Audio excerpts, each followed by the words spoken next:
전 필요한 건 전부 가졌어요. 제가 숨 쉴 수 있는 공기와 그림 그릴 종이도 있죠.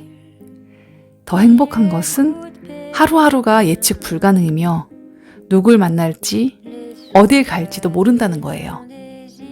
어제는 다리 밑에서 잠을 잤는데 지금은 세계 최고의 배에서 여러분과 샴페인을 들고 있잖아요. 인생은 축복이니 낭비하면 안 되죠.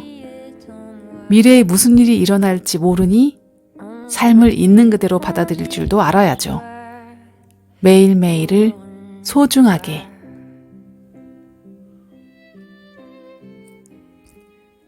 안녕하세요. 나에게 힐링책입니다.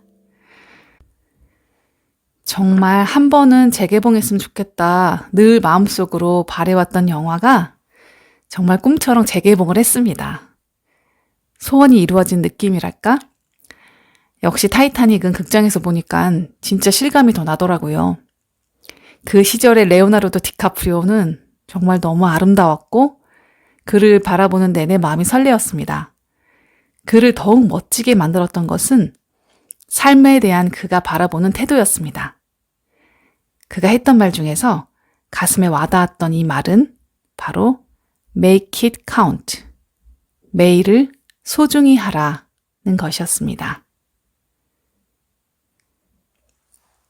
지금 있는 곳에서 시작하라. 지금 있는 곳에서 시작하라. 매우 중요한 일이다.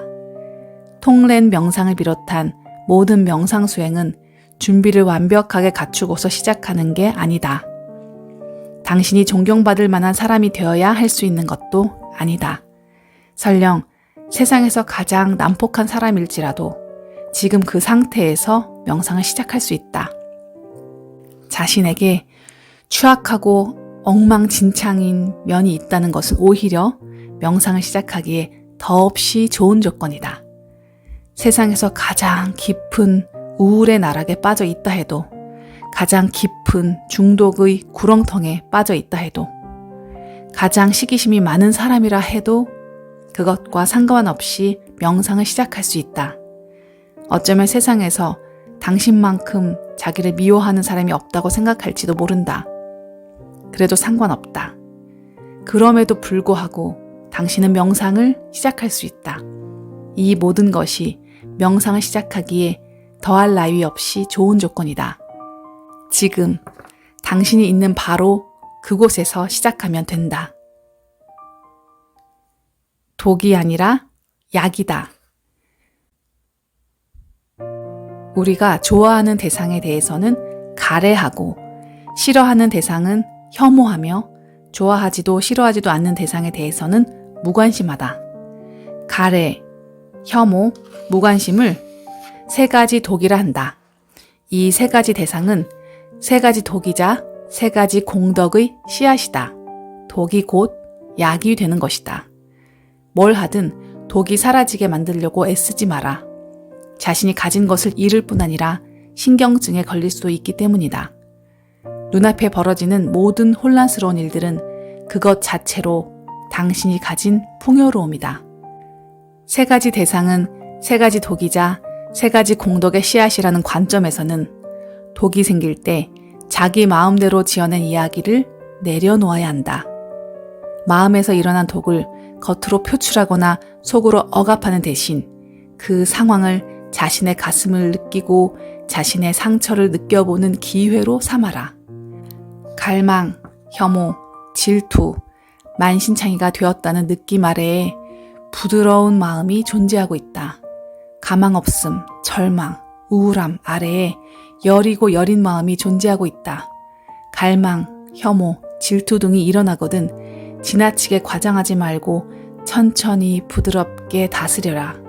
중독, 자기 혐오, 분노 아래에 자리 잡고 있는 자신의 상처 입은 가슴을 느껴보라. 그렇게 할 때 세 가지 독은 세 가지 씨앗이 된다. 지금까지 만들어온 습관을 새롭게 변화시킬 수 있는 기회를 준다. 우리에게 일어난 혼란스러운 일들을 깨달음에 이르는 과정으로 변화시킬 수 있다. 여리고 부드러운 가슴, 명료함, 열린 마음에 다시 연결하는 것이다. 세상이 스스로 말하게 하라. 자신이 속한 주변 상황이나 겪고 있는 경험을 잘 들여다보면 그것들이 생각보다 견고하지 않다는 사실을 깨닫게 될 것이다. 말이나 생각으로 명확하게 규정할 수 없는 무언가가 항상 일어나고 있다. 봄이 시작되는 첫날의 설레는 느낌처럼 오늘 하루에는 다른 어떤 날과는 다른 특별한 느낌이 깃들어 있다. 명상이 끝난 뒤에는 환상의 아이가 되어라. 어린아이들은 모든 것이 그다지 견고하지 않은 세상에 사는 것처럼 보인다. 아이들을 보면 예외 없이 호기심과 감동이 살아있다. 환상의 아이가 되라는 말은 어린아이처럼 호기심과 감동이 살아있는 존재로 살라는 얘기다. 환상의 아이가 된다는 것은 자신을 더 이상 걸어다니는 전쟁터로 만들지 않는다는 것이다. 우리는 선악이나 옳고 그름에 대해 매우 확고한 견해를 가지고 있다. 그리고 자기 안에 그릇되고 악한 면과 옳고 선한 면이 함께 있다고 느낀다.